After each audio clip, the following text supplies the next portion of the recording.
Salut tout le monde! Alors aujourd'hui, on a rencontré Jessica Armstrong de Strong Clinic. Oh mon Dieu, elle est pétillante. Vraiment, elle est vraiment drôle.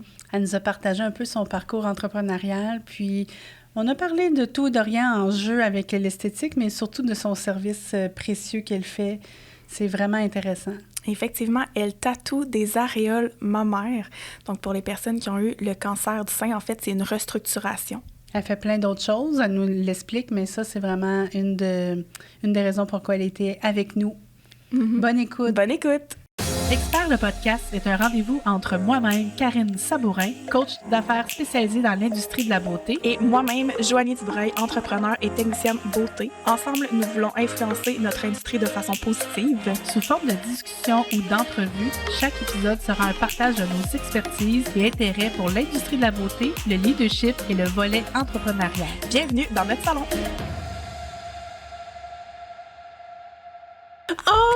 C'est trop le fun. Ça va commencer en grand, moi, je pense. T'as tellement de belle énergie. Ah, t'es fine. Oh, merci, je Jessica. vais rougir avant qu'on commence. T'es filmée maintenant. Oui, c'est ça. Mm-hmm. Merci, Jessica, d'être là avec nous aujourd'hui. On fait la route, de t'être déplacée. On est vraiment contente. Moi, je suis vraiment contente parce que j'ai eu un coup de foudre pour toi il y a jadis, avant la pandémie. Donc, on peut dire maintenant il y a jadis. C'est ça. On s'était parlé là, pour un projet peut-être d'affaires puis que j'aurais eu la possibilité de te coacher. Mais à ce moment-là, on a eu un fit, une belle discussion, tout ça. Puis on n'a pas travaillé ensemble, mais c'est parfait.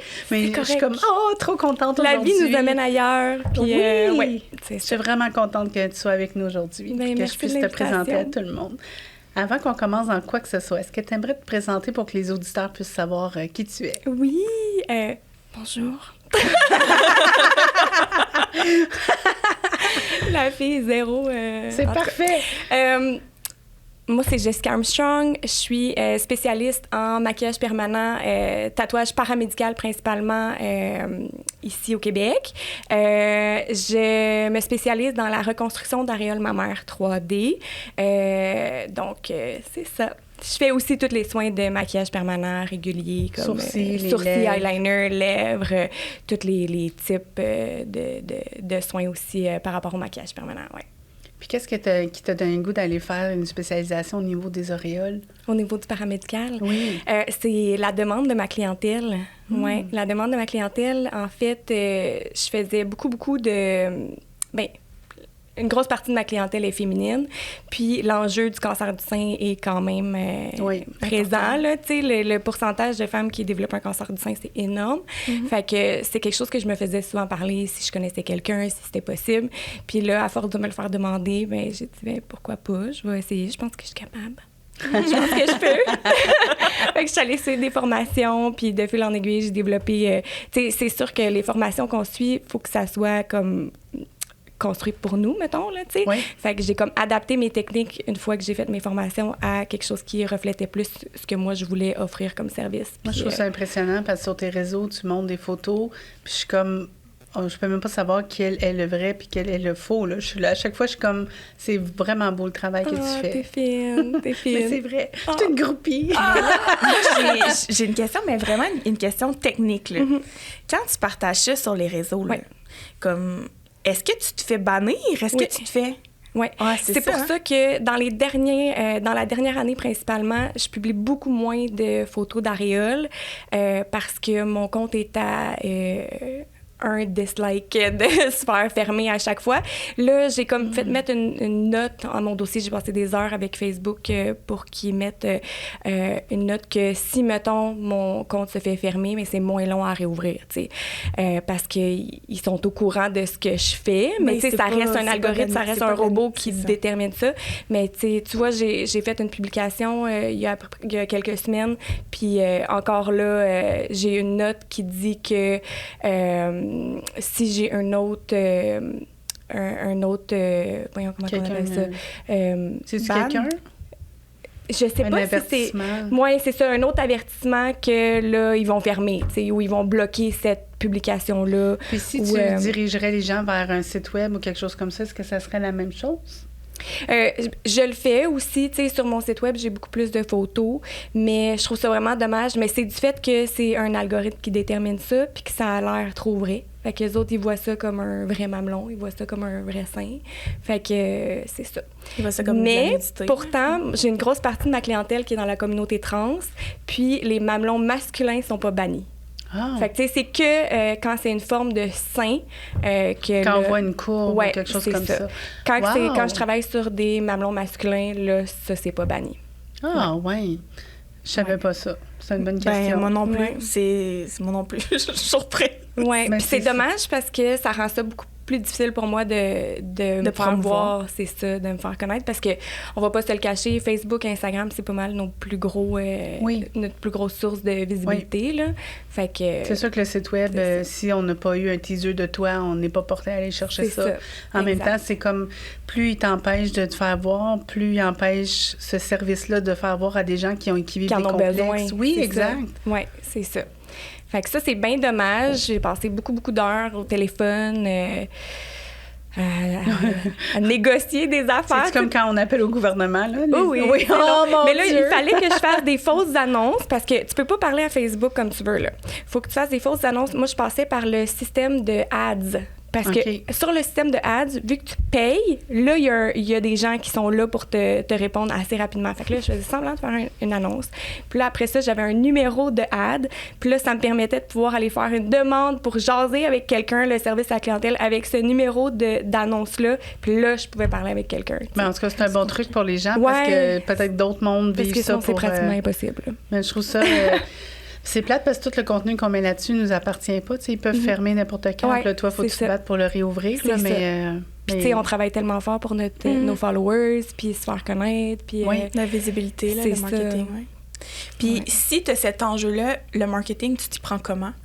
Beaucoup de bouche à oreille. C'est sûr que là, à force de faire d'avoir de la clientèle dans ce milieu-là, le milieu paramédical, ben eux vont revoir leurs médecins. Les médecins, après ça, me réfèrent leur clientèle. Fait que, tu sais, c'est beaucoup de bouche à oreille, là. Mais quand au tu début... dis paramédical, là, je te coupe, mais non, y a pas trop. Quel autre soin qu'on peut faire? Parce que il doit y en avoir plein qu'on ne sait pas. Je fais énormément de camouflage de cicatrices après chirurgie. Fait que, tu sais, chirurgie... Tummy Tuck, là, j'ai pas le nom en français. Mais c'est le mommy, pour le mommy makeover, souvent, là, tu sais. Ça, c'est le ventre, les seins. Le ventre, les seins, les redrapages. Je fais beaucoup de camouflage de cicatrices au niveau du rétrécir l'aréole. Fait que ça fait comme un rond autour, puis des fois, il y a des petites taques de pointure. Fait que tu dois venir camoufler ça. Puis ça, ils peuvent le faire combien de temps après leur... Minimum 8 mois. Okay. Minimum 8 mois. Même plus longtemps on attend, mieux c'est. Parce que les cicatrices, ça peut prendre jusqu'à 3 ans à guérir complètement, à changer... à s'étirer comme il faut. Ça change de forme à travers les années. Au début, c'est super serré. Il y a un cordon au milieu souvent. Fait que, tu sais, plus on attend, mieux c'est. Puis plus on attend, plus c'est facile pour moi de pigmenter parce que les cicatrices, c'est ce qu'il y a de plus dur à pigmenter. Le corps a tendance à vouloir rejeter la couleur sans cesse. Fait que plus la cicatrice est vieille, plus elle est facile à pigmenter. Ouais. C'est intéressant. C'est fou, pour vrai, je suis vraiment impressionnée. Puis, y a-tu des choses comme là, on parle d'esthétisme un peu, puis de complexe, mais y a-tu dans le paramédical quelque chose autre comme un accident, quelqu'un, je sais pas, a été brûlé? Oui, on peut faire du camouflage de cicatrices, de brûlures. Okay. On peut ça faire... doit être quand même... je suis juste curieuse parce que mon cerveau, je suis comme, oh mon Dieu, toutes les possibilités qu'on pourrait faire, c'est ce qu'on veut faire aussi comme technicienne après. C'est pas mal infini. Tu sais, j'ai fait une cicatrice de brûlure de quelqu'un qui s'est collé la jambe sur une moto, mettons, tu sais. Fait que, mais ça, c'est un autre challenge du sens que c'est pas juste de la cicatrice. Souvent, il va y avoir de l'hyperpigmentation à venir neutraliser un peu la couleur. Fait que c'est un peu comme en coiffure, là, tu sais, quand tu veux neutraliser des couleurs, c'est trop jaune, tu mets du bleu, tu sais, des trucs comme ça. Fait que c'est un peu la même chose. Le jaune et bleu vont pas ensemble, juste pour le non, genre... c'est ça, mais mettons... Ça fait vert. Oui, non, c'est ça. Mais mettons, tu sais, quand t'as un oui, le trop jaune, jaune, on va mettre tu vas mettre du violet, mettons, ou tu sais, des trucs comme ça. Juste au cas qu'il y a une coiffeuse d'écoute, puis il fait comme « Ah, je savais pas les pourquoi! » La roue de la couleur, là, le color wheel, follow it. Oui. Mais tu sais, c'est ça, de venir jouer avec ça. Nous, en neutralisation, souvent, mettons, en sourcils, on a beaucoup de ça à faire parce que les anciens pigments de maquillage permanent pouvaient changer, modifier de couleur. Même, il y a certaines gammes en ce moment, à ce jour, qui se vendent encore, qui ont des risques de modifier parce que c'est au niveau de la composition, tu sais, si c'est organique ou inorganique. Mais ça fait que, en fonction de comment que le corps travaille la couleur, nous, après ça, il faut modifier, tu sais. Fait que, tu sais, de venir modifier ça, mais c'est la même chose en paramédical. Tu sais, exemple, des fois, tu peux avoir une cicatrice qui est très rouge, là. Puis qu'elle est guérie, ça fait des années qu'elle est guérie, mais elle reste rouge. Mais nous, on veut l'amener à un beige, le plus proche du beige. Fait que, on va venir modifier la couleur en fonction de ça. Mais ça doit être satisfaisant de voir le visage de la cliente quand elle se voit après. Comme tu as fait la reconstruction, puis ce sourire de... Elle était pas bien avec, là, c'est pour ça qu'elle est venue te voir au départ. Là, mais ça doit être satisfaisant de voir... c'est très émouvant. Ah oui? Ouais. Souvent, ben moi, je pleure tout le temps. Là. Je broye. Commence pas à pleurer en ondes. Je suis une vraie broyarde, là. Mais ouais, c'est ça. Ça finit souvent parce que, tu sais, ça reste la dernière étape, là, tu sais. Fait que... C'est beau. Moi, je trouve ça beau. Ouais. Il y a des artistes tatoueurs qui refont sur des seins qui ont été... ils refont un dessin qui est significatif envers le cancer. Puis moi, je vois ça de l'extérieur, puis je pleure aussi. Je suis comme... Je peux pas croire tout le processus. Puis la personne, c'est comme une fierté, c'est un emblème. C'est ça. Ça revient au même dans ce que tu fais versus un tatou qui est une fleur ou peu importe c'est quoi que la personne choisit. Ouais. Oh, c'est beau! Ouais, c'est touchant. Quelle chance!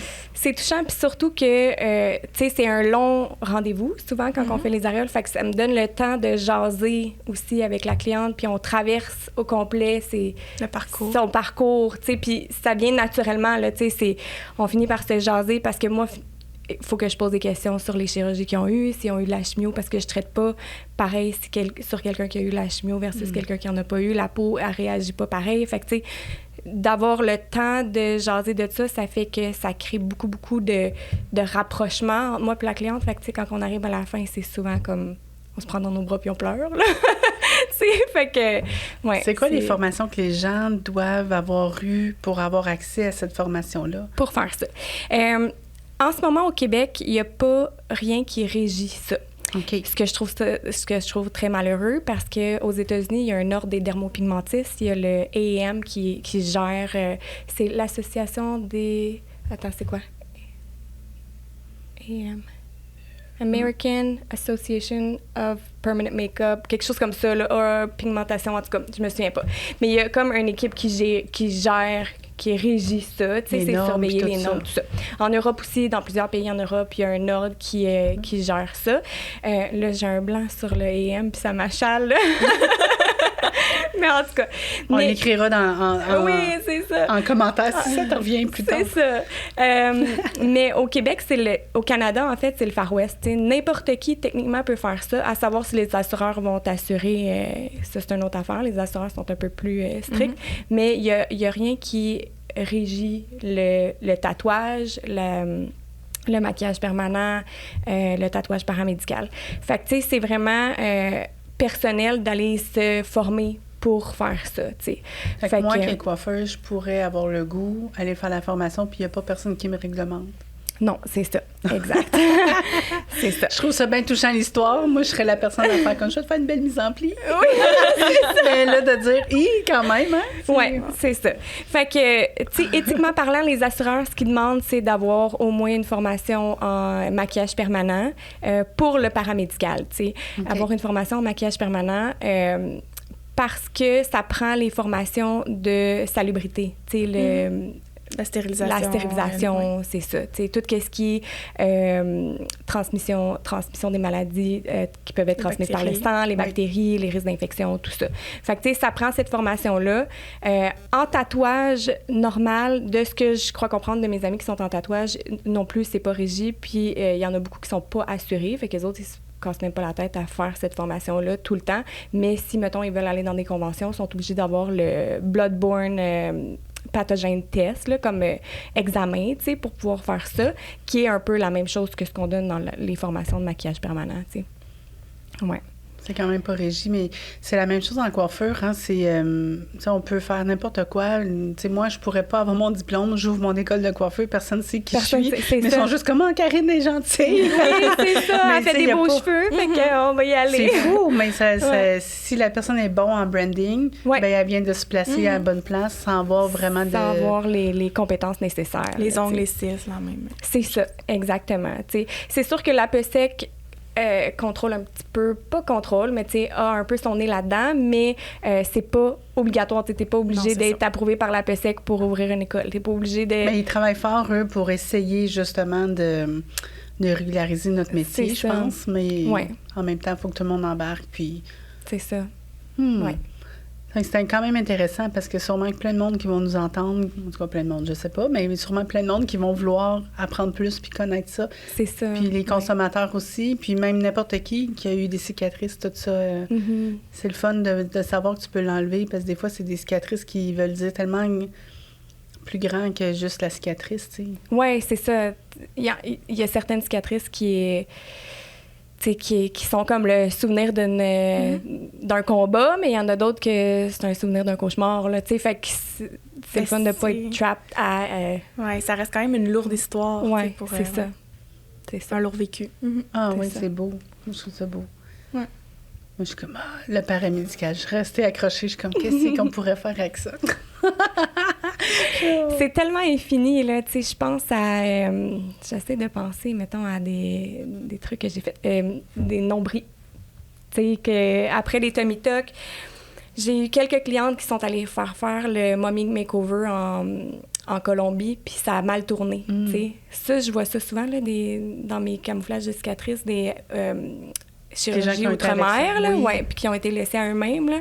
Fait que, tu sais, que là, le nombril, il recrée un nombril, mais là, comme c'est à l'intérieur, il nécrose, il meurt, et grosse infection, chirurgie, tout le kit, ils sont obligés de le mettre plat, tu sais, plus de nombril du tout. Fait que de pouvoir reconstruire ça. Je me rappelle, dans mes débuts là, au salon, je travaillais avec quelqu'un qui, j'ai pas vu de mes yeux, mais elle était comme, elle a fait faire plein de chirurgies pour se sentir plus belle, puis finalement, ils ont enlevé son nombril. Mais j'étais plus jeune, puis je commençais, tu sais, j'étais comme un peu l'assistante, donc tu poses pas trop de questions, mais j'étais comme, puis là, tu me racontes ça, puis je me rappelle comment les choix de mots qu'elle prenait, c'était lourd dans son estime d'elle, parce qu'elle payait vraiment cher, mais peut-être qu'elle était allée outre-mer, je le sais pas. Mais je suis comme, oh, mon Dieu, je savais pas qu'on pouvait vraiment enlever le nombril. On dirait que c'était... C'est ça. Mais c'est quelque chose dessiner un nombril parce qu'il y a beaucoup de textures d'ombre, profondeur. Ouais. C'est de l'art. Fait que tu joues tout avec... Dans ton dessin, c'est pas un dessin, mais comme... Tu joues tout avec les ombres, les lumières, les profondeurs. Wow. Ouais, c'est ça. Les couleurs. Faut vraiment que tu connaisses tout bien qu'est-ce qui a trait à la lumière, aux ombres, puis comment la lumière viendrait. Ouais. Il y a beaucoup c'est sûr qu'il y a beaucoup il y a un gros côté artistique à ça. Ouais. Ça, c'est sûr. Ouais. C'est ce que t'aimes. Ouais, moi, c'est ce que j'aime. Mais il y a aussi tout le côté technique du fait que, vu qu'on pigmente des cicatrices, c'est très difficile à pigmenter des cicatrices. C'est très difficile à garder la couleur. Fait que, c'est tout ce challenge-là de... J'ai beau faire quelque chose de magnifique, là, sur le coup, comment que le corps va le guérir? On sait pas, tu sais. Fait que... Ça aussi, je trouve ça intéressant d'en parler. Tu sais, on a l'impression que c'est comme un remède miracle, là, mettons. Tu sais, on a une cicatrice, on peut la faire disparaître, mais ça peut être long comme processus. C'est un très long processus, là. J'ai des clientes que je suis depuis au moins 1 an là, à essayer de camoufler leur cicatrice, puis on y va petit peu par petit peu. Quand ça guérit, ça expulse. Il reste un micro-pigment. C'est ça.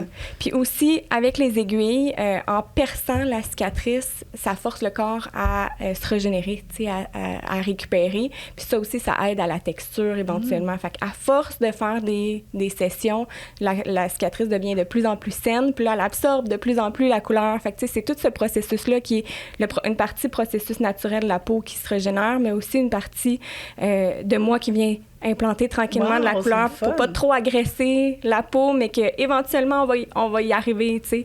Mais ouais, c'est ça. Ça peut être un long processus quand même. Il faut bien choisir sa technicienne. Oui, définitivement. Ça, c'est sûr. Pour avoir confiance dans...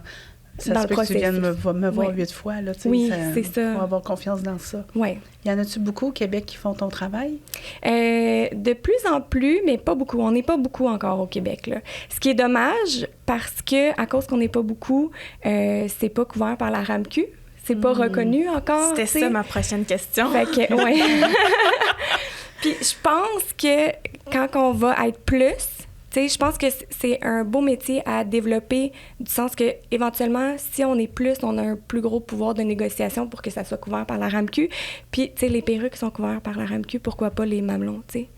Fait que c'est ça. Moi, à chaque année, j'appelle la RAMQ puis je négocie avec eux autres, là, mais là, ils sont comme, là, arrête de nous appeler parce qu'on est tannés de te parler. OK, ça marche pas de même. Parce que c'est pas de même, ça marche, mais... Ben, merci pour tout le monde de te battre puis d'appeler, parce que c'est quand même de prendre ta journée pour appeler. On s'entend que c'est du gouvernement, donc ça doit être très long, le téléphone. Oui, c'est ça. Puis, tu sais, ce qu'ils me disent, c'est qu'eux, ils focusent sur préserver la vie, tu sais, fait que c'est plus, mettons, les médicaments importants, les trucs comme ça.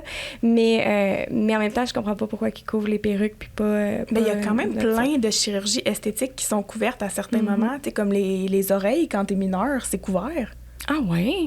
Tout le recollage, avant 18 ans, le recollage d'oreilles. J'aimerais avoir un recollage d'horaire. Mon horaire complètement débalancé. Oui. Mais ouais, les oreilles, avant 18 ans, c'est couvert. Ah ouais? Ça reste... Ben, ça reste très lié à, esthétique, ouais. oui, c'est lié à un complexe. Puis il y a comme une démarche par rapport à ça, mais ça reste quand même... Je savais pas que ça joue pas avec la vie, là. Je savais pas que c'était couvert, mais je sais pas rien dans le milieu... Ça, moi, j'en ai voulu à mes parents de ne pas l'avoir fait quand j'étais jeune. C'est pour ça que je le fais. Non, je l'ai pas fait. Finalement, mes oreilles se sont collées avec le temps, là, mais bon, j'ai aussi arrêté de mettre mes cheveux en arrière de mes oreilles. Mais la crazy glue. C'est ça. De la colle à cils, là. C'est ça. On a tout... Sur ça, je suis au courant de ça. On a tous nos complexes.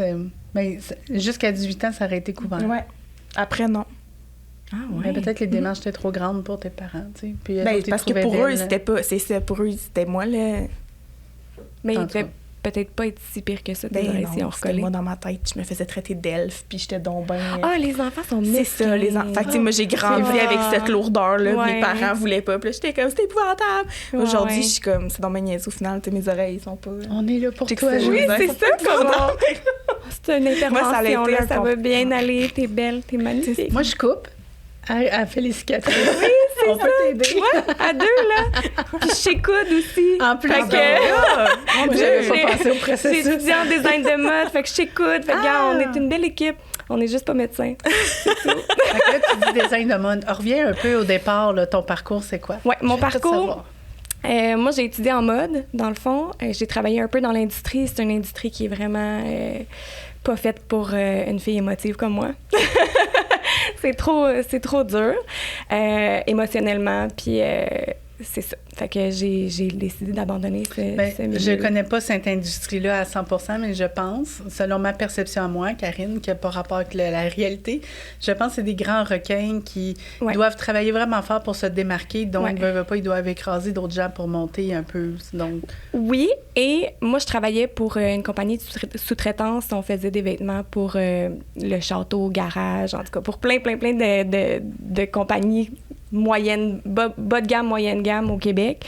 Puis les coûts de production versus le prix qu'on vendait les vêtements, un non-sens. Fait que, tu sais, déjà là, pour moi, éthiquement parlant, ça me faisait vraiment mal. Puis de savoir qu'on négocie des coûts de production avec la Chine, par exemple, puis qu'eux sont payés quelques sous pour produire nos vêtements qu'on porte, que nous, on paye à un certain montant, mais que, dans le fond, on les fait souffrir, là, tu sais. Moi, c'était toute cette éthique-là qui me fait vraiment mal à voir.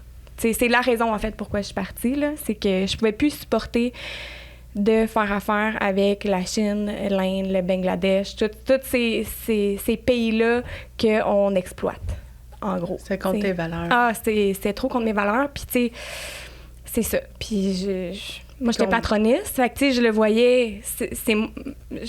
Je le voyais first hand, là, tu sais. C'est toi qui négociais peut-être les choix de matériaux? Les coûts de production, les coûts de production avec la Chine pour, tu sais, placer le patron pour pouvoir être sûr de couper le plus dans les pertes possibles, puis après ça, négocier avec la Chine pour avoir le meilleur prix pour la production, tu sais. Mais quand tu négocies un coût de production, tu le sais qu'à un moment donné, il y a quelqu'un qui paye dans l'équation. Là. Si c'est pas assez cher pour ce que ça vaut, bien... Oui, on payait quand même après ça notre prix à nous. C'est ça. Ça remonte. C'est ça. Puis ce qui rend ça aussi difficile pour moi de développer une entreprise puis d'avoir des employés parce que je peux pas concevoir d'abuser des gens. Fait que là, c'est ça. Tantôt, on parlait de ça. De monétiser un peu notre savoir. Notre savoir puis nos compétences, mais ça va aussi à quand t'engages quelqu'un, tu sais.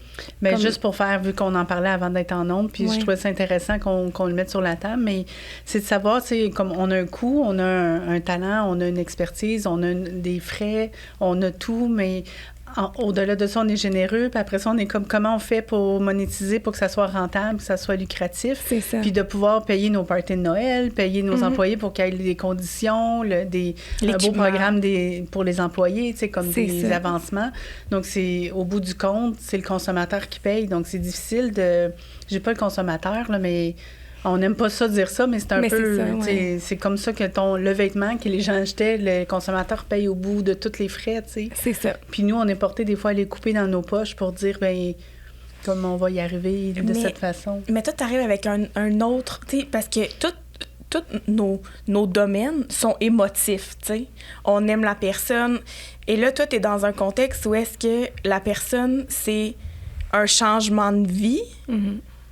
C'est quand même une autre émotion. Je sais pas si tu comprends ce que je veux dire. Mais c'est pour ça qu'il faut vraiment être organisé en dehors de l'émotion pour que l'émotion puisse être et justifiée au bon niveau. Mm-hmm. Parce que là, l'émotion, il ne faut pas qu'elle soit en connexion avec le prix, tu sais. Non, c'est ça. Le prix, mais aussi comme toute l'éthique de travail. Parce que le choix de tout ce que tu désinfectes puis nettoies aussi, comme les ingrédients. C'est ça, c'est ça. C'est qu'après ça, si le prix est pas assez haut ou qu'on coupe, tu sais.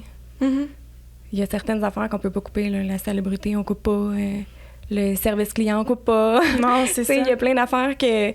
Fait que, ouais, c'est ça. C'est de monétiser notre valeur, c'est quelque chose. C'est vraiment un grand défi, je pense, pour beaucoup de personnes, de savoir mettre un prix sur ce qu'elles offrent. Ouais. C'est vraiment un enjeu. À chaque fois qu'on reçoit des gens, c'est un enjeu qu'on a, que les gens nous partagent. C'est vraiment difficile de pouvoir mettre un bon prix. En même temps, c'est que notre industrie, elle était trop généreuse, donc trop dévalorisée. Puis, tu sais, généreuse étant un mot gentil pour dire quelque chose de pas bon. Oui, je te trouvais très gentille de dire ça. Mais j'aime pas dire des mauvais mots, mais négatifs. Parce que je me dis, comme, ça a été généreux, puis peut-être il y a eu un temps que c'était justifié puis correct, mais aujourd'hui, dans l'ère qu'on est, on peut plus se permettre ça. Le coût de la vie est beaucoup trop élevé, puis notre valeur... C'est plate, mais l'industrie de l'esthétique a été gérée par des femmes, tu sais, puis on a eu un désavantage pendant vraiment longtemps, tu sais, il n'y a pas si longtemps, on n'avait même pas le droit de vote. Mm-hmm. Fait que, tu sais, on part de loin pour pouvoir builder nos connaissances en termes de développer une entreprise. J'adore ce que tu dis. Fait que, tu sais, je pense qu'on paye un peu le prix parce qu'on est une industrie principalement féminine et principalement de travailleurs autonomes ou d'entrepreneurs, mais je pense qu'on a eu un gros désavantage à cause du fait qu'on est des femmes, tu sais, puis que pendant longtemps, on n'avait pas les mêmes droits, on n'avait pas le droit de se développer comme on voulait, on n'avait pas le droit aux connaissances, tu sais, des hommes. Est-ce que vous suivez Elle investit sur les réseaux sociaux? Non. C'est une avocate qui fait des sujets, puis hier, c'était comme est-ce que les hommes et les femmes ont le même dépense dans une maison? Puis elle échangeait sur ce sujet entre les hommes et les femmes. Puis là, les gens répondaient, puis elle partageait ses réponses. Puis justement, tu sais, comme les femmes étaient comme moi, j'ai un congé de maternité, moi, je dois prendre congé pour être là à la maison pour les enfants. L'homme travaille, les salaires, le même travail, les hommes. Mm-hmm. Là, on est ailleurs, vraiment. Là, on rentre pas dans ce dépôt-là en ce moment, mais en même temps, il y avait de l'injustice. Puis tu me parles de ça ce matin, puis je suis comme, hey, c'est fucké que hier, je lisais ça, puis je suis chanceuse de pouvoir créer mon salaire, finalement. C'est ça, mais il y a quand même cette injustice-là qu'on vit encore aujourd'hui dans notre milieu du fait qu'on n'a pas de congé de maternité, là, travailleur autonome, ça n'existe pas vraiment, là, tu sais.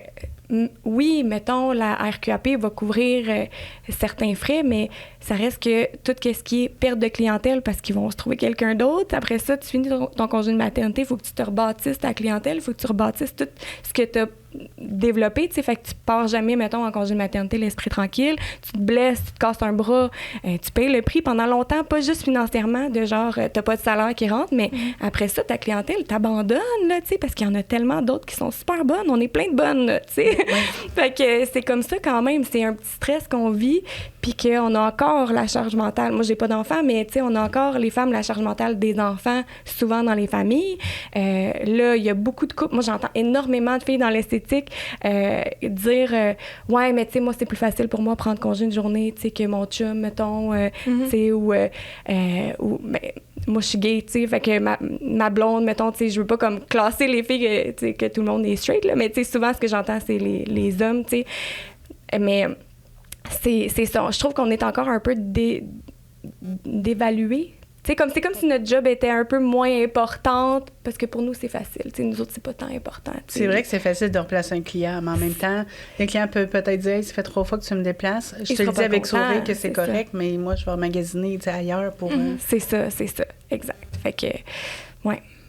En même temps, là, c'est sûr que mon chapeau de coach, il embarque quand tu dis pour le travail autonome avec le congé maternité, tout ça, il y a des stratégies, puis il faut planifier malheureusement. Oui, c'est ça. Pas malheureusement, mais si on tombe enceinte rapidement puis que c'était pas prévu, là, on peut gérer, tout se gère, mais il faut essayer de voir une vue d'ensemble de l'extérieur pour être capable de faire un plan. Parce que le plan, une fois qu'il est là, il est capable d'être fait, je pense, plus que jamais. Puis des fois, c'est comme de dire, ben c'est ma collègue, je vais référer mes clientes, même si elle n'est pas dans l'endroit où tu travailles, ça reste ta collègue dans l'industrie. Puis après ça, il y en a qui vont rester là, mais il y a une perte financière, c'est sûr. Oui, oui. Tout le temps. Oui, définitivement. Ça serait à quantifier. On le quantifie pas parce qu'on revient des fois à temps partiel, donc on est comme content d'être moins de clients. Puis on reconstruit une clientèle qui nous ressemble au goût du jour avec qui nous sommes rendus. Mais ça serait à quantifier. Je sais pas comment on pourrait faire ça, là, mais... On va s'y mettre. Oui, hein? On va s'y mettre. On va calculer ça, Karine. Bon. On va réfléchir sur comment on pourrait le calculer. On va tomber enceinte. Je peux pas avoir d'enfants. Juste pour calculer ça.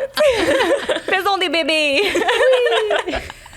Ouais, je pense qu'on aurait peut-être besoin d'une personne qui en a eu ou qui est enceinte en ce moment pour pouvoir nous baser sur elle. C'est ça. Mais c'est à cause qu'on change. C'est tellement... une fois qu'on tombe enceinte, on devient déjà un peu maman, donc on est déjà en mode protection, puis nos clients sont importants. Mais il y a d'autres choses qui, tu sais, c'est comme on n'est pas la même personne avant. Ta valeur première est différente. Oui. Ben c'est ça. Mais le gars, lui, continue à travailler, puis il prend congé pour être là à l'hôpital. Le gars ou la femme qui accompagne la personne. Je dis le gars, là, mais c'est pas juste les gars. Non, c'est ça. Mais on a tendance à le dire. C'est ça. Les gars, mais ça va, ça part. Mais c'est les femmes aussi. Ouais. Oui. Ouais. Le couple. Le couple. Oui. Le couple. Le deuxième partenaire. C'est ça. Oui. Ça me fait penser, on peut-être par rapport, oui, on diffère, mais je suis allée voir ma tech de cils en fin de semaine, tu sais, puis elle faisait mes cils, puis là, on jasait, puis elle vient d'avoir un bébé, ça fait quelques mois, mais c'est son chum qui est en congé de maternité. Elle travaille encore.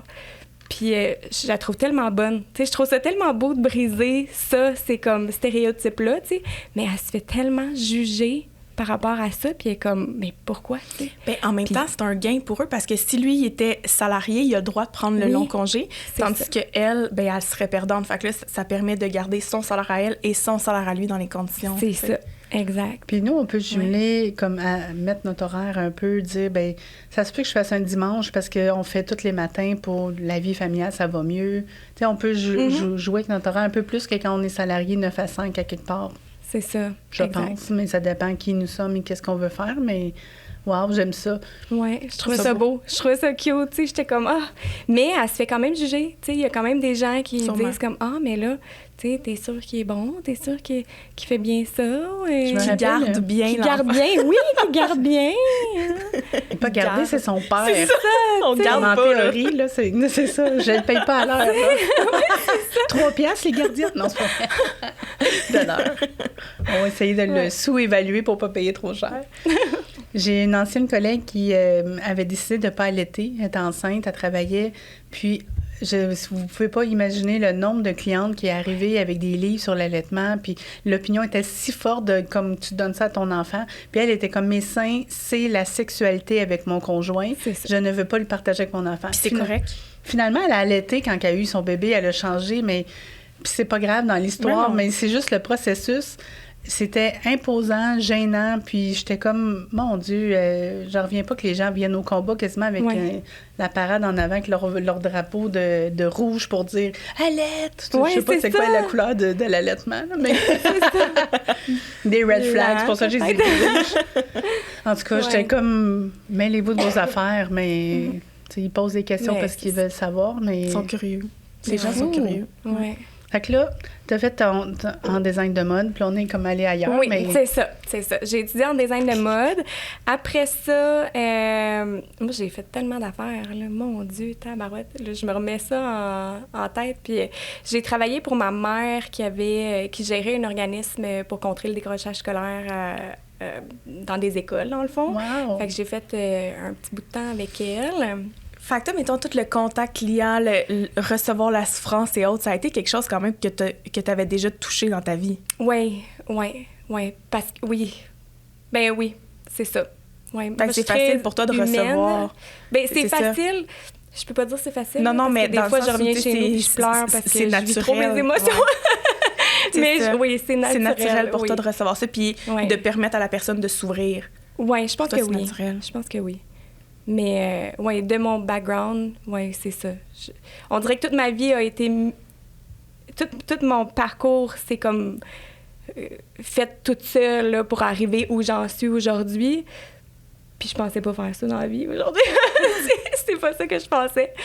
Mais, c'est ça. Fait que je travaillais avec principalement des enfants dans le besoin, troubles de comportement, des trucs comme ça, qui avaient de la misère à l'école, mettons. Fait que je faisais ça. J'ai fait ça pendant un temps. Après ça, je suis devenue agent de bord.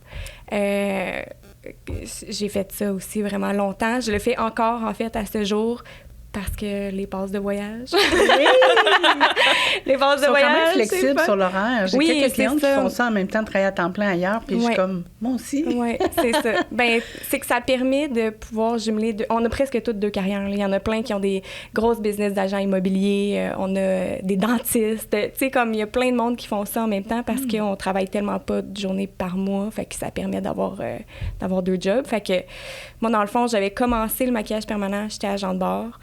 Puis après ça, quand la pandémie est arrivée, moi, j'avais ça en backup. Finalement, tu sais, pendant que tout le monde capotait parce que la clientèle, on pouvait plus voir personne, moi, ça a comme skyrocketé, là, tu sais. C'est un mot, ça. Oh, on l'invente. Joanie, on devrait sortir ça pour Noël, un dictionnaire du podcast. On a plusieurs termes, mais moi, je suis la première à inventer des mots. Fait que ça a comme skyrocket ma clientèle parce qu'à ce moment-là, j'ai aussi développé la partie paramédicale. J'ai comme mis plus de focus sur ça, tu sais. Fait que ça a comme beaucoup monté. Puis c'est ça. Fait que là, depuis ce temps-là, je jumelle les deux en même temps. Ah, mais c'est beau. C'est beau parce que je me rappelle quand on s'est parlé il y a jadis, là, dans le temps, t'as vraiment une fibre entrepreneuriale qui est très grande dans ta vision, mais c'était comment on le faisait au quotidien. Puis là, aujourd'hui, tu sais, t'as changé tes œufs de place, puis c'est beau ce que tu fais, puis c'est beau merci. comment tu prends ton envol, puis que tu t'es choisi à travers ça. Bien, moi, c'est ça l'affaire. Moi, j'ai plein d'idées. J'ai plein d'ambitions. Et j'ai aucune idée comment les faire. Puis je pense que je suis pas la seule, là, tu sais, on doit être plein comme moi, là. Fait que, mais c'est ça. Puis mais t'es entrepreneur, donc c'est ça. Je pense que c'est la première qualité d'un entrepreneur, c'est d'avoir plein d'idées. Ouais. Puis après ça, il faut quelqu'un qui est comme un entrepreneur pour prendre tes idées puis les emmener plus loin. C'est ça, exact. Puis à l'appel à tous, si quelqu'un... Oui! On sait jamais. Exact. Puis j'ai aussi envie de... Tu sais, je me dis, je suis ma propre boss, j'ai envie d'être une bonne boss pour moi, tu sais. J'ai envie de développer un modèle d'entreprise qui est confortable pour mes besoins à moi, tu sais. Moi, qui est une femme qu'une semaine par mois, je suis PMS, puis je trouve ça dur, la vie. Tu sais, puis comme, je veux pouvoir être douce avec moi, mais en même temps, les périodes où que ça va bien, je veux pouvoir avoir l'énergie pour développer ça. Je veux...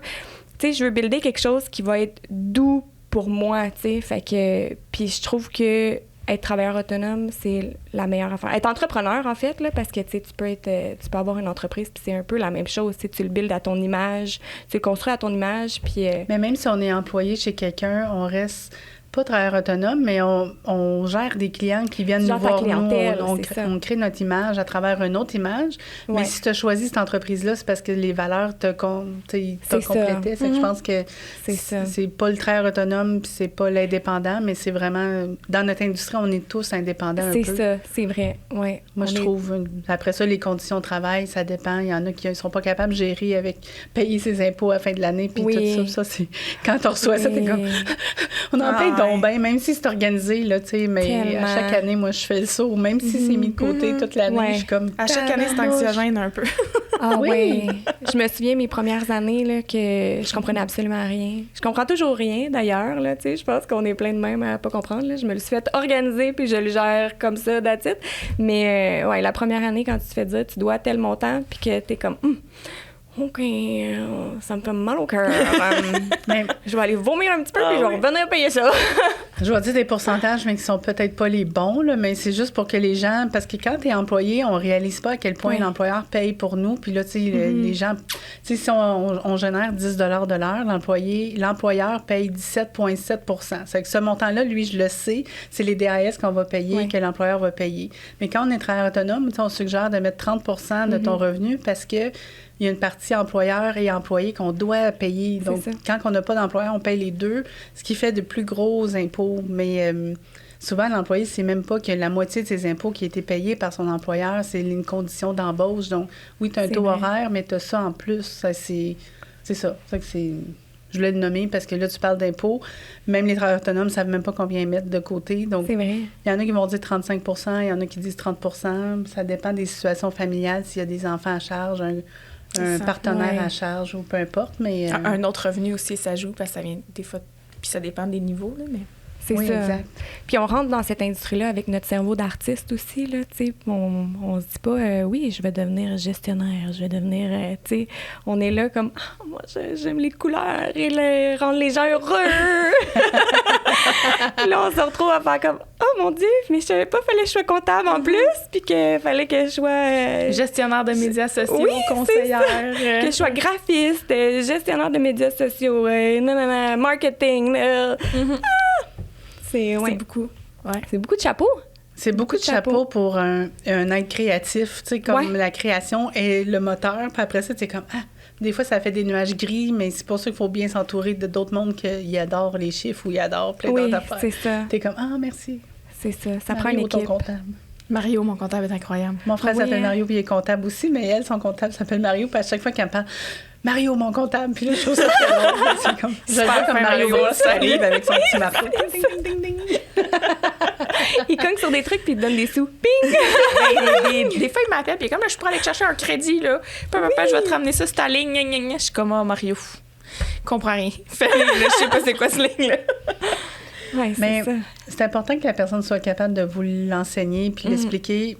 Mais tu sais, je vous dis, ça fait des années que je suis en affaires, puis je coach des gens, puis il y a des choses que je comprends pas toutes encore, mais j'essaie de mieux comprendre tout le temps. Puis ça commence à avoir, après 20 ans de carrière et de tout, ça commence à amener de la clarté.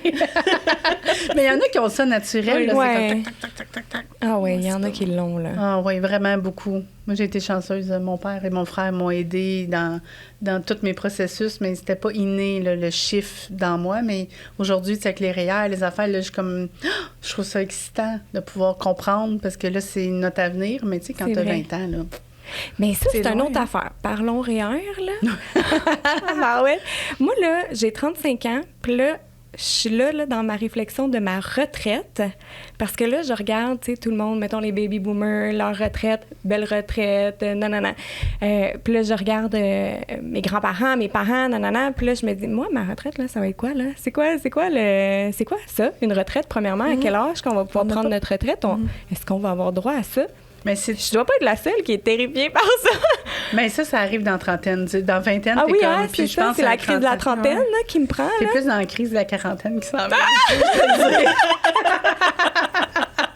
Je sais que t'es pas là encore, non, c'est ça. Mais comme là, je suis là-dedans à me poser la question de « Hey, il faut que je prévoie ça, moi, toute cette histoire-là. » Mais savais-tu que si tu investis dans... Là, je suis pas la spécialiste là-dedans, il y en a qui sont... Mais dans les REER, puis dans toutes les... Il y a plein du CELI, puis tout ça, Ouais. là, mais si tu investis, tu payes moins d'impôts. Donc, des Dans fois, le tu crédit dis, d'impôt, ouais. je vais donner 10 000 au gouvernement ou je vais lui donner 6 000 puis je me suis donné 4 000, tu sais, dans ton C'est ça. avancement. Quand j'ai catché ça m'a pris du temps parce que j'ai été propriétaire, je l'ai pas fait parce que j'investissais juste dans mon entreprise, puis c'était correct, puis j'ai fait d'autres choix. Mais quand j'ai vendu, après ça, j'étais comme, je vais pas payer d'impôts, puis quelqu'un m'a enseigné ça, puis j'étais comme, quoi? Avoir su Oui, c'est ça. passer comme... Paye pas des impôts trop, va t'aider toi-même. C'est que les autres aiment ça aussi. Puis ça peut t'aider à rapper une maison. C'est des termes que j'ai l'air bien connaisseuse, là, mais c'est l'expérience. C'est ça. Les gens de comptabilité seraient bien fiers. Diplôme de comptabilité. Maintenant, je te Non, le donne. s'il vous Je plaît. vais te le signer. C'est-tu Régie, ça, cette... Quand j'ai ouvert mon salon, j'avais 23 ans, je me suis inscrite au cégep. Il y a des cours de soir pour apprendre à faire de la tenue de livre. Puis là, j'étais comme, ah oui, je veux tout comprendre.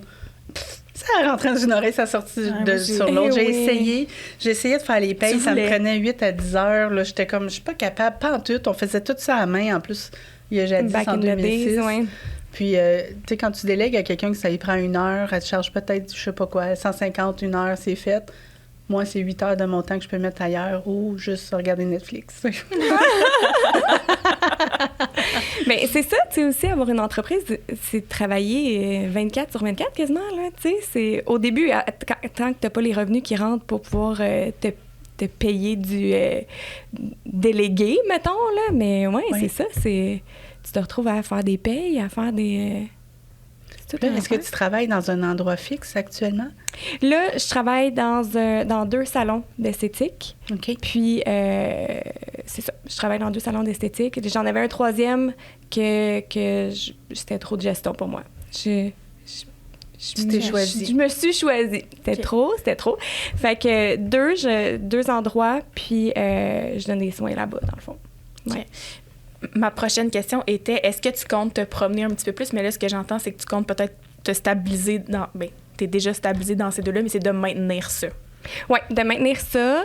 Là, je suis comme en développement d'un projet. C'est ça qu'on jasait. Je veux pas trop en parler de ce projet-là tout de suite, mais ouais, ça va être comme de développer ce projet-là plus de gérer ma clientèle. Oui, c'est ça. Dans les 2 salons actuels. Ouais, est-ce que tu peux nous dire, ils sont dans quelle ville, les 2 salons actuels? Repentigny, La Parfaite Imparfaite, OK. et Studio K sur la rue Saint-Denis. Ouais. Studio K. La Parfaite Imparfaite, elle a un beau branding. Le salon, il est beau. Les rénaux qu'ils ont fait là, dernièrement, je trouve ça si beau. C'est beau. C'est beau, les couleurs. Mais l'autre, je ne connais pas. On va aller voir ça. C'est médico-esthétique, dans le fond, principalement. Ouais.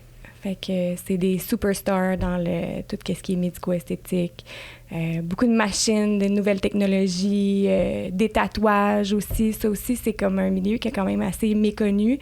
Mais moi, en maquillage permanent, c'est quand même assez essentiel parce qu'avec toutes les catastrophes qu'on voit, du fait que c'est pas régi puis que les formations sont pas top-notch, là, tu sais. Fait que, ouais. Mais ça, c'est tellement important de bien choisir...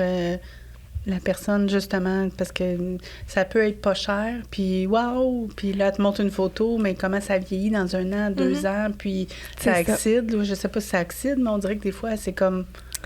Il me semble que ça devient de plus en plus rouge avec le temps ou de plus en plus vert. Là. C'est comme ça, c'est mon œil à moi de coiffeur. C'est ça. Ça, c'est la qualité des pigments qui a été utilisée. Le type de pigment, parce qu'il y a certains pigments que c'est pas nécessairement une question de qualité qui vont tourner d'une autre couleur, ils ont une utilité. Ces pigments-là dans certains contextes. Mais pendant longtemps, la différence entre les sortes de pigments était pas très connue. Fait qu'on se posait pas tant de questions à savoir si ça allait bien vieillir ou pas, t'sais. Là, maintenant, les nouvelles gammes de pigments, ils combinent le meilleur de tous les types de pigments pour avoir une durabilité, pour que ça reste beau dans le temps, puis que ça va pâlir, ça va ternir un peu comme en coiffure, tu sais, notre couleur est encore là, mais est moins brillante, est un peu plus terne, ça va faire la même chose. Mais du fait qu'ils sont allés chercher le meilleur de tous les types de pigments pour combiner ça ensemble, ça donne une plus belle durabilité, tu sais. C'est important. Oui. T'imagines? Tu fais ça, puis t'as l'air d'un clown dans 200. Mais c'est ça. Puis, tu sais, moi, des fois, je brasse un peu des affaires dans l'industrie parce que je trouve que l'industrie vend beaucoup de rêves. Tu sais, ah oui, faites faire telle technique, ça va être super beau. Mais exemple, là, je donne un exemple. Moi, je suis pas une grande fan des sourcils poil à poil. Tu sais, ça va choquer beaucoup de monde dans l'industrie que j'ai ça c'est sûr. Là, c'est une opinion à toi qui t'appartient. C'est une opinion à moi. Les gens qui aiment ça, ils aiment ça. Si vous aimez ça, vous aimez ça, vous avez le droit. Moi, je suis pas une grande fan parce que personnellement, je trouve que ça perdure pas assez dans le temps pour le prix qu'on charge. C'est sûr qu'on peut faire des entretiens, tout ça, mais à mon avis, il y a le phénomène de la migration de pigments qui est un phénomène qui est naturel, que tout le monde vit. Chaque tatouage qu'on a, avec le temps, il va se dilater. C'est vrai. Fait que ça, c'est naturel. Tout le monde vit ça. C'est pas une question de technicienne, c'est pas une question... Il doit y avoir des peaux qui c'est plus que d'autres. Exactement.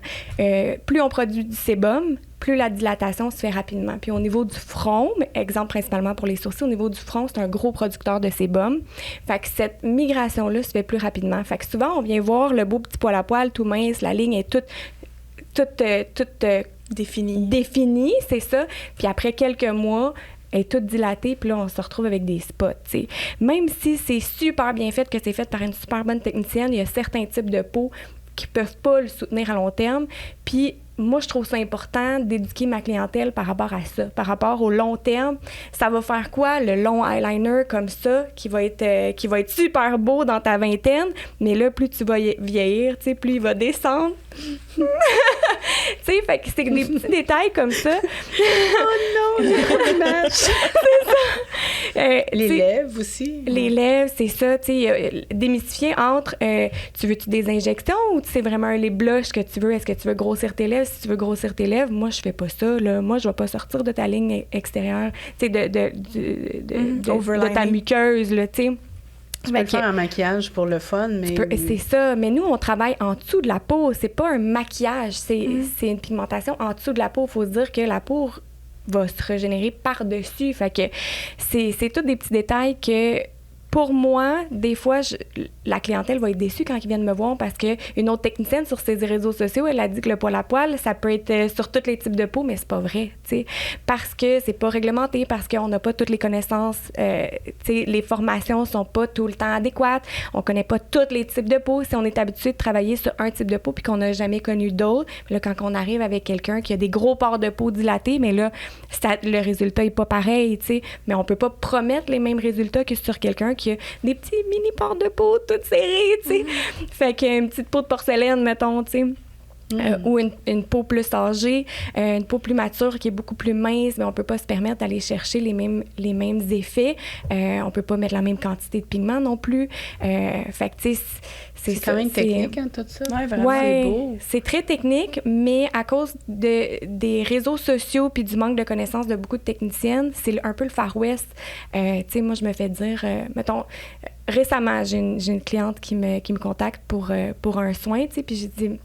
C'était des attentes impossibles. Je peux pas réaliser tes attentes. C'est impossible. Mais moi, l'autre fille, elle m'a dit qu'elle me le faisait, puis en plus, elle me le fait à la moitié du prix de ce que tu charges. Je vous invite à aller la voir. Là. C'est correct aussi. Parce que moi, je vais pas mettre ma réputation en jeu parce que moi, je vous dis que c'est pas les attentes que je peux offrir. T'sais. Pas par manque de connaissances, parce que je connais bien mes choses. Parce que c'est pas réaliste. Non, c'est pas réaliste, tu sais. Fait que, ouais. Mais c'est la même chose en coiffure. Des fois, il y a des gens qui arrivent avec les cheveux, là, on prend l'exemple normal, mais de noire de pharmacie, puis elle veut être ultra blonde, tu sais. Il y a des coiffeurs qui vont dire « oui, je vais te le faire », puis finalement, ils sont tout maganés, orange, tout ça. Je pense que c'est professionnel de dire oui ou non. Puis si tu as le goût de le faire ou pas, puis tu sais, ça n'enlève rien à la technicienne de dire non, puis ça n'enlève rien de dire oui, mais le client choisira.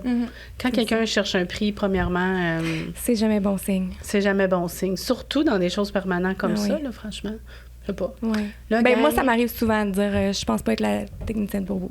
Tu le ressens. Ah, les red flags me sautent au visage. Puis, tu sais, on a tout accepté des clientes on commence tout à quelque part. C'est ça. C'est grâce à eux qu'on peut dire non. Exact. Exact, mais ouais, c'est ça. Déjà, prix, point d'interrogation. Ah, t'es pas la cliente pour moi. Et puis là, le lendemain, t'as pas répondu parce qu'on est dimanche, point d'interrogation. Ouais. 2 fois, t'es comme, j'ai le goût de faire ça, mais de faire allô de la main, là, avec le doigt. Plus, tu sais, tu fais comme, je veux pas mal dire ce que j'ai dit là. Non, c'est Joanie me regarde, je suis comme, non, c'est correct, c'est trop drôle. Ben, moi, je suis comme, hey, franchement, allô, ça va bien? Oui, moi, j'entre en relation avec toi. Si tu veux pas rentrer en relation avec moi, il y en a d'autres. Oui, c'est ça, exact, là, tu sais. Oh my God. Ouais. Oh, le temps passe si vite. Merci beaucoup de ta présence. Je voudrais savoir où est-ce qu'on peut te retrouver sur les réseaux sociaux. C'est quoi tes... Ben, sur Instagram, c'est Strong Clinic.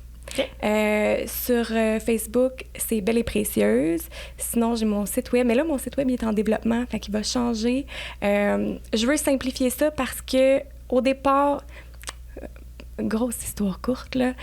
Quand j'avais commencé dans l'esthétique, je m'étais nommée Belle et Précieuse, puis là, j'ai pas pu le changer. Puis là, après ça, j'ai développé ma clientèle en paramédical, puis j'avais beaucoup de clientèle dans la communauté trans. Moi, je suis gay, fait que j'ai beaucoup d'amis qui sont gays, beaucoup d'amis dans la communauté trans, puis là, les besoins se sont fait ressentir, puis je trouvais que Belle et Précieuse, c'était pas assez inclusif. Mm-hmm. Fait que là, j'ai changé pour Strong Clinic, parce que mon nom de famille, c'est Armstrong. Mais ça là, fit, je trouve ça vraiment... Mais là, c'est ça. Mais là, dans le fond, je pense me rebrander juste mon nom. Tu sais, je suis comme là-dedans, là, pour simplifier ça, juste mon nom, parce que là, ça va inclure plusieurs branches de toutes sortes de trucs que je vais offrir. Fait que c'est ça. Fait que là, éventuellement, suivez ça, là, mais ça va changer de nom. On a hâte je vais finir par me décider de nom, là. On a hâte de voir aussi tes prochains projets que tu nous partages pas, mais qu'on sait qu'il va arriver tranquillement, mais qu'on ne sait pas nous, là, mais qu'on va savoir avec tes réseaux sociaux. Oui. À ce moment-là, peut-être qu'on se reverra, qui sait. Oui, c'est ça. Ben là, vous me réinviterez, je vais y aller, c'est sûr. Vous êtes trop fine. Merci, c'est gentil. Merci pour ton temps, pour ta générosité. Plaisir. On apprécie. N'importe quand. Bonne journée. Bonne journée. Bonne journée.